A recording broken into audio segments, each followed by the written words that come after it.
Produit avec le soutien de la MDJS. Bienvenue les amis dans un nouveau podcast Icône de Radio Maalif. Nous sommes très heureux de vous retrouver à la recherche, à la découverte de ceux dont on aime parler. D'ailleurs, si vous voulez participer à Icône, envoyez-nous un message sur tous les réseaux qu'on a. On serait content de vous entendre parler de gens qui vous ont inspiré. Je suis avec Rim Khalidi, qui est patronne de Lyoumnes, et je sais que tu as démarré un podcast, alors à chaque fois on va le dire, un podcast qu'on découvre sur ton site lyoumnes.ma, c'est ça? Exactement, Khalqin Saada, avec des artistes. Creating happiness. Creating happiness. La plus jolie expression en Darija pour moi. Khalqin Saada. Je trouve ça hyper joli, ouais, hyper conceptuel. خالقين سعادة. خالقين سعادة كاين واحد بحال ما خالقينها من والو. Ah, justement, c'est ça qui est beau. De peu de choses. C'est vrai, c'est une belle attitude. Et Mouna Belgueleni, salut Mouna. Hello. En forme. Ouais, comme d'hab. Super. Alors on commence par Elim, on commence par toi. Ah. De qui veux-tu nous parler, s'il te plaît? Alors moi, je vais vous parler de Abdallah Al-Aroui. Gros dossier. Gros dossier. Je vais essayer d'en parler en tout cas du haut de ma petitesse. C'est quelqu'un qui m'a beaucoup marqué par ses passages sur 2M, etc. Et ses nombreuses prises de parole. Donc c'est un universitaire, un historien, islamologue et romancier marocain, donc très connu. C'est l'un des intellectuels les plus respectés aujourd'hui dans le monde arabe contemporain, mais aussi dans le monde tout court. Il a gagné énormément de prix, etc. Il est né à Ezmour. Il s'est fait connaître à travers ses 2 livres, L'idéologie arabe contemporaine et Islam et modernité. C'est quelqu'un qui a beaucoup réfléchi à l'opposition Orient-Occident. Il est vraiment dans une pensée complexe. Bon, je ne saurais pas la reproduire avec fidélité, mais en tout cas dans les grandes lignes, éviter justement ces oppositions qui sont essentialisantes, atemporelles, intemporelles aussi. Et qui du coup crée des biais de compréhension du monde arabe du monde dans lequel on vit de façon générale. Il est assez difficile d'accès, donc moi j'ai essayé de lire quelques livres, c'est vraiment très conceptuel, etc. Donc vraiment on sent le chercheur qui parle à ses homologues, à ses confrères, etc. Donc il y a un enjeu de vulgarisation, etc. qui est bon pour traduire sa pensée, qui gagnerait à être connu et expliqué, etc. On dit de lui qu'il est moderniste, donc il a une vision très particulière de la religion. Il a repensé donc justement tous les grands concepts finalement à la lumière du contexte arabo-musulman en général, donc les concepts de liberté, d'idéologie, le concept de raison, etc. Donc vraiment on est sur une pensée complexe de haut vol.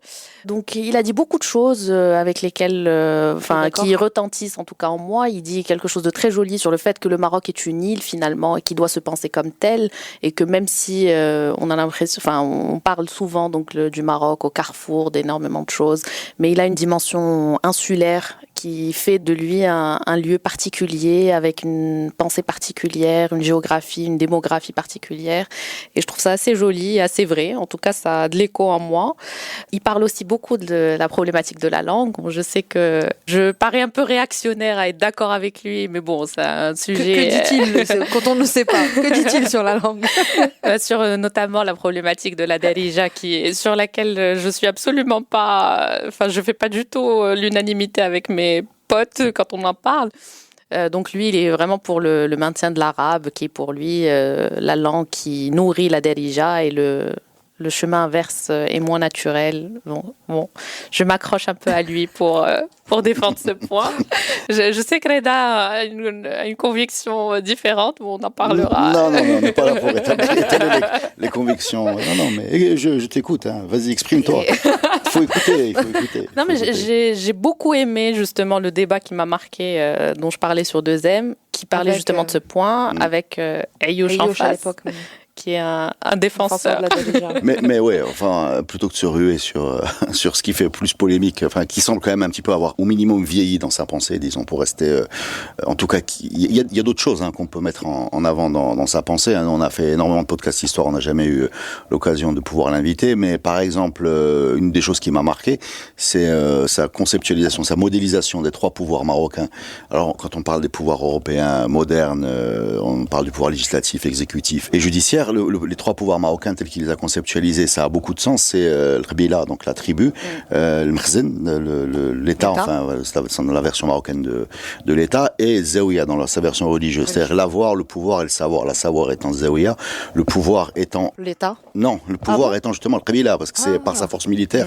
Il faut des coalitions tribales dans l'histoire du Maroc où il n'y avait pas une grande armée. Oued el-Makhazine, c'est une coalition tribale plus l'armée régulière.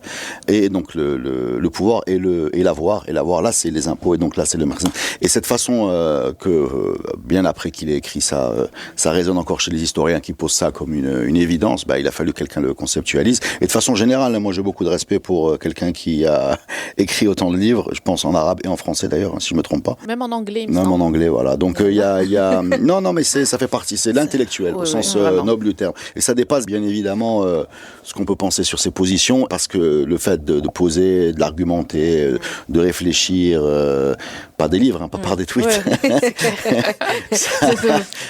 Ça pose réflexion menée à terme. Et c'est d'ailleurs un des reproches qu'on peut faire à énormément d'intellectuels actuels, parce qu'il y en a. Enfin, la pensée n'est pas morte, mais bon, après il faut qu'ils produisent, et là c'est plus compliqué.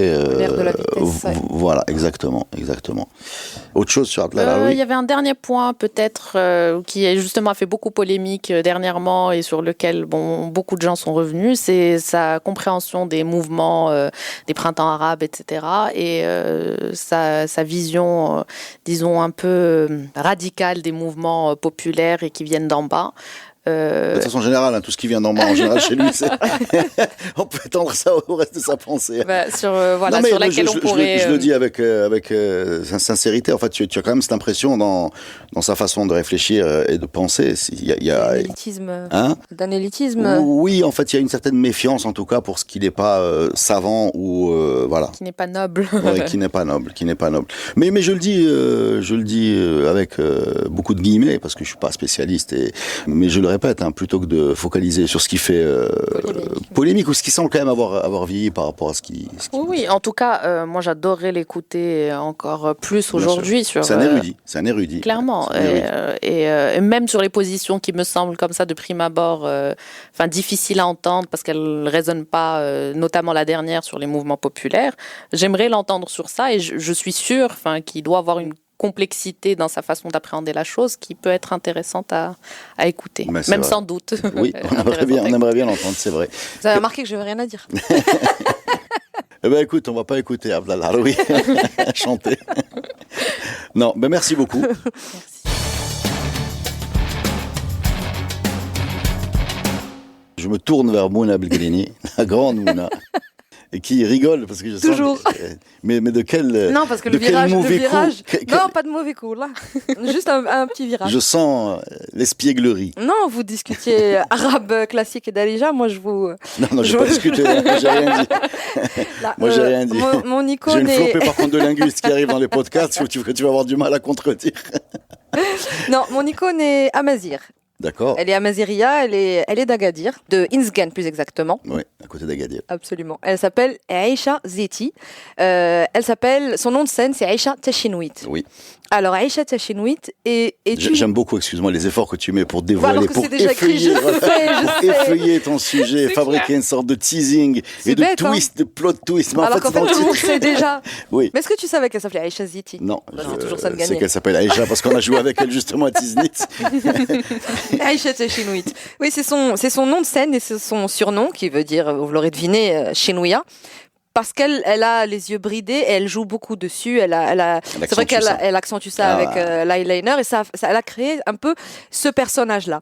Et c'est une icône, en tout cas, dans la avec beaucoup communauté. de fond de teint blanc aussi. Beaucoup. Un peu à la geisha. Un peu vraiment, elle a vraiment une esthétique. Après, les geishas, c'est le Japon, si je me trompe pas. Mais oui, c'est le Japon. Mais tu verras en fait que non, en fait, elle a parce qu'elle a construit son personnage autour de cette esthétique qui vient de l'Asie, en partant du fait qu'elle a les yeux bridés. Et c'est vrai qu'elle danse un peu comme des Thaïlandaises. Elle a le surnom de Teshinuit, elle se maquille comme une japonaise et c'est presque prémonitoire et vous allez, enfin, j'ai le droit de teaser sur un truc que je vais dire dans 5 minutes. Oui, je vais le mettre dans le titre. Dans 5 minutes, je vais vous dire que son surnom est prémonitoire. Donc, elle est née à Inzgan, à côté d'Agadir. Elle adore la musique, elle adore danser.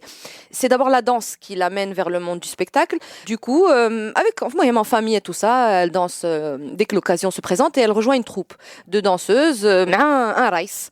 Elle commence comme ça et en fait, elle a du caractère. C'est pas n'importe quelle danseuse, elles se font pas dans la masse. Donc, elle se met à chanter et les rice qui sont d'abord ses parrains au début, en fait, ils la poussent, quoi, parce qu'elle a vraiment beaucoup de talent. Et au lieu de voir en elle une concurrente, au contraire, les différents rice avec qui elle a travaillé, notamment Rice Hassan Arsmouk, Rice Otalb et Mzoudi, tous lui disent qu'elle a vraiment un truc particulier. Donc, elle commence à danser, à se faire connaître vers 89 et elle devient vraiment Teshinuit en 93. Alors, 93, en tout cas dans la communauté Soussiya surtout, c'est un ovni, cette dame, parce qu'on est dans les années 90 et elle a ce côté tarraïs, donc le vêtement traditionnel, mais elle a ce côté moderne qui à l'époque était juste révolutionnaire. Dans la communauté Soussiya, c'est presque du jamais vu. Jean et les Converse et les coiffures de l'époque, brushing et compagnie. Et donc un sacré personnage.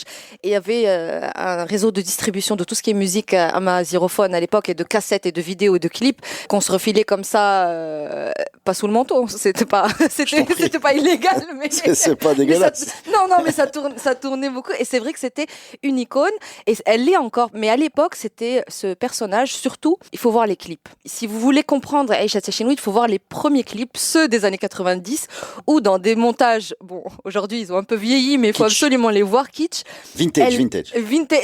Voir kitsch, où elle affirmait ce côté de shlha indépendante qui va pas se laisser marcher sur les pieds. Ouais, badass. Donc, un peu, ouais. ce clip extraordinaire où elle est avec celui qu'on imagine être son chéri et une autre femme. Et donc, elle n'est pas très contente de découvrir cette supposée tromperie, allez savoir ce que c'est. Et donc, elle renverse tout ce qu'il y a sur la table. Elle s'en va et elle démarre une voiture. Et rien que ce geste-là, dans les années 90, alors c'est le summum de la badassité, pour reprendre ton terme. Elle est en jean, je m'afou pour... C'est l'équivalent de j'en ai marre. Exactement, je m'afou. Sauf que dans le j'en ai marre, il y a un côté... Avec un gros plan sur ses chaussures à talons. Je rentre dans les détails, mais parce que ça veut tout dire. Elle démarre sa voiture, et dans ses Converse et tout ça, elle se met à talon ou la chanter. Converse Là, Yarbi. Non, elle change. Tiens, tu as raison. Quand elle démarre sa voiture, elle est en talon, mais quand elle est à la plage, elle est en Converse. Voilà. Merci. Faire attention à la symbolique. Non, c'est très précis. Et quand elle chante dans cet accoutrement, à côté d'elle, dans une espèce de montage, encore une fois, très approximatif, il y a la version traditionnelle où elle est habillée au en même temps. Et deux fois elle à l'écran. Elle est 2 fois à l'écran. Moi j'ai beaucoup de tendresse pour les artistes qui se mettent 2 fois à l'écran. Mais ça, c'est extraordinaire. Et je pense que c'est ce clip qui est venu poser le personnage Teshinuit, parce que dedans, elle sort de la façon de danser traditionnelle shilha, elle commence à intégrer une gestuelle justement asiatique. Je m'arrête là, juste pour vous dire que le fait qu'il y a cette gestuelle asiatique, c'est ça qui va faire qu'elle va être découverte par plein de gens, et que cette dame qui chante le sous et qui est connue et écoutée par la communauté amazirophone international, qui va faire le Zénith, qui va faire l'Olympia, qui va être, je ne sais pas comment ça se fait, mais qui va être première artiste amazirophone à faire l'Olympia.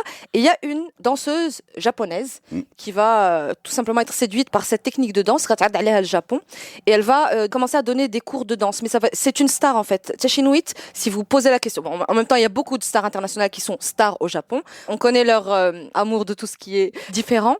En fait, il y a une école. Mathieu, quoi. Non, mais il y a une école où on apprend à danser, à chanter présenté comme Teshinuit. Donc au Japon, oui. Attention, Donc, on va vérifier. Hein. Non, vérifie. Vérifie au Japon. Fact-checking. Vérifie. Au Japon, il y a des gens qui Donc, idolâtrent en fait, c'est la Teshinuit. boucle qui se boucle. Quoi. C'est ça, c'était prémonitoire. Et ça a ouvert, comme c'est l'Asie, elle a touché donc cette partie du monde, bah, ça lui a ouvert d'autres portes où elle est connue en Thaïlande, elle est connue au Laos, elle est connue au Vietnam. Et elle a fait des concerts. Au Japon, il y a des vinyles, il y a des CD. Il y a C'est des fou, ça. émissions. C'est fou. Teshinuit est une icône amazighophone au Maroc et au Japon, allez savoir pourquoi. une icône nippone. En plus, Est-ce que Kader japonais, le fameux auteur de Mamma Mia, hymne de tous les stades de foot, je ne saurais.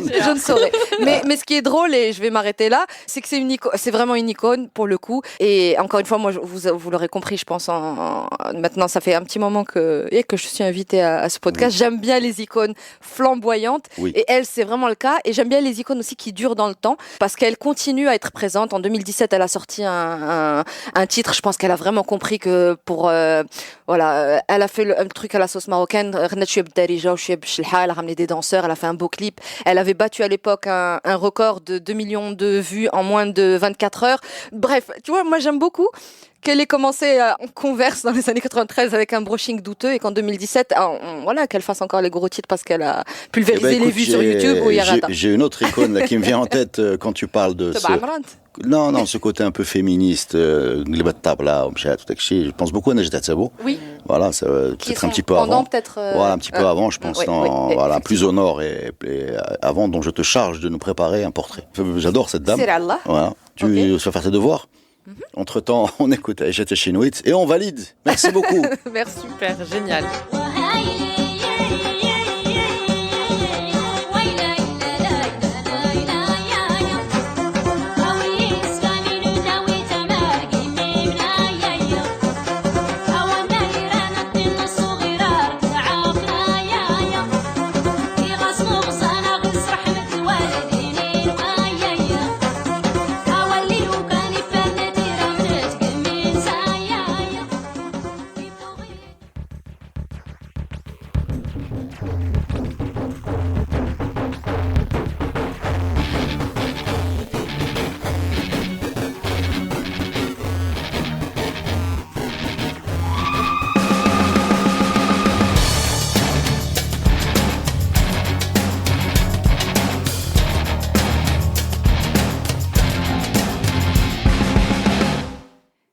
Produit avec le soutien de la MDJS.